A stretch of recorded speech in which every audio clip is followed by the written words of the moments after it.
Well, I wanted to make an introduction to my elk hunt video to explain where I was, my thinking and my process as I hunted and successfully killed my first elk ever, which happened to be with my bow. Here in Idaho, there seems to be a lot of controversy about wolves and that they're chasing all the elk away. I don't. I certainly don't believe they're chasing them away. I do know that they're chasing them, and they're chasing them year round. So they're on the move year round.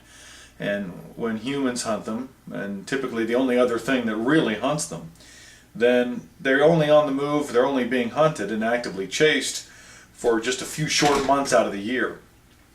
But wolves, existed for thousands and thousands of years, and somehow managed not to kill all the elk. Surprisingly, as great killers as they are, second only to humans. But my thought process for hunting elk was, I'd been hunting with my brother, David, in Idaho, all over the place.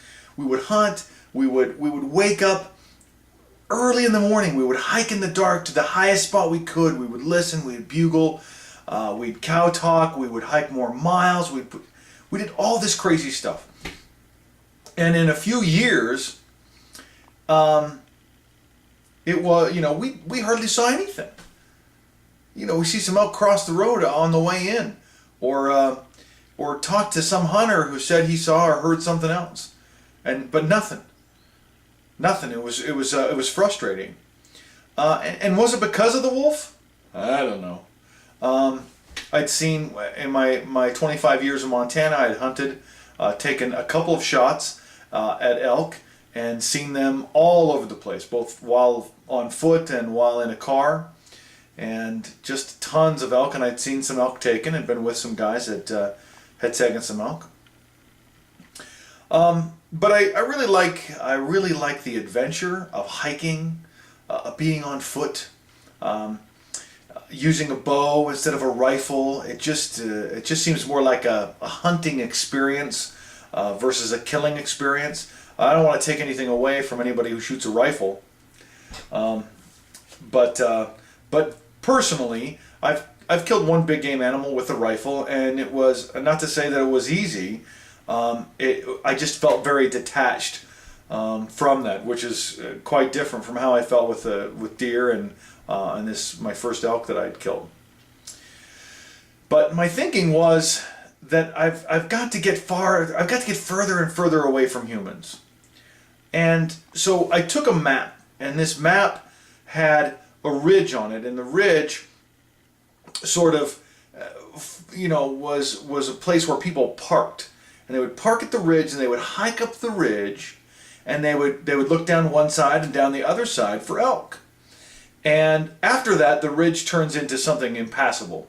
So elk can't go up; it's just too steep. Elk can't go up it and cross over. It's just far too steep. And then the other part was the road, and so I sort of drew this circle, and this circle was the road that went all the way down. Down through a campsite, even where I parked, and then followed the ridge, the impassable ridge, all the way to where it cut across to the walking ridge. And so you could walk this ridge down. And my whole idea is, I have to get further away from humans. This hunt happened on Labor Day weekend. Everybody's got a 3-day weekend. Everybody's out hunting. Everybody who hunts is out on Labor Day weekend. It's one of the first big weekends of the hunting season, and I just know there's going to be tons of people out there. So I've got to get myself far away from those people. Those are the people on four-wheelers on the road, and maybe a little bit on the ridge, and people on foot who have a nice comfy camp, and they wake up early in the morning and they get out there. But I wanted to wake up out there, and every time I would hike with my brother, I would say, why don't we just backpack in? Let's just load up the stuff, man. We don't need that much more stuff to live. we'll just hike in that way. When we wake up, we're there.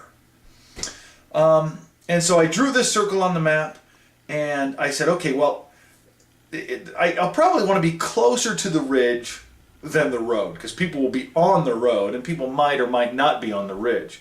Well, they definitely will be on the ridge, but how close, I don't know.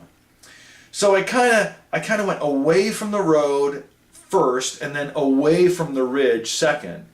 And as I did that, I found this spot. I just found this little tiny spot on the map. And I drew a circle. And I said, this looks good. And I told my wife, you know, here's the map. Click on it. If I don't come back, you know, this is where to look for me. Oh, and my brother couldn't go with us. Or couldn't go with me. So I'm alone. And I'm hunting alone, backpacking with a bow. And it's going to be good. You know, some people are like, why would you go hunting alone? It's fine. I got a GPS, you know. I carry my 45 with me. I got a bow and all this. So that's it. I mean, 1:30 in the afternoon on a Saturday, on Labor Day weekend. And I shot my first elk. And not only that, as things transpire, and you watch the video, and you can see, you see the videos after I load them on the internet, you can see how many elk are just coming out of the woodwork. I mean, it's in the afternoon. There's an elk there bugling for 6 solid hours.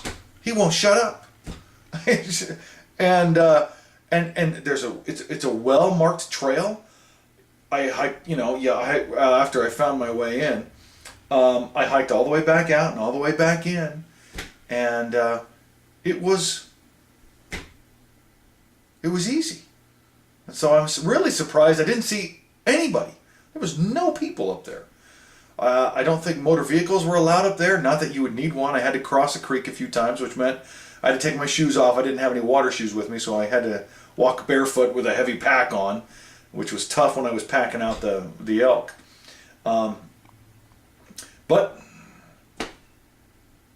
that was my trip, and my very first elk ever, and really cool, and I hope you enjoy the video.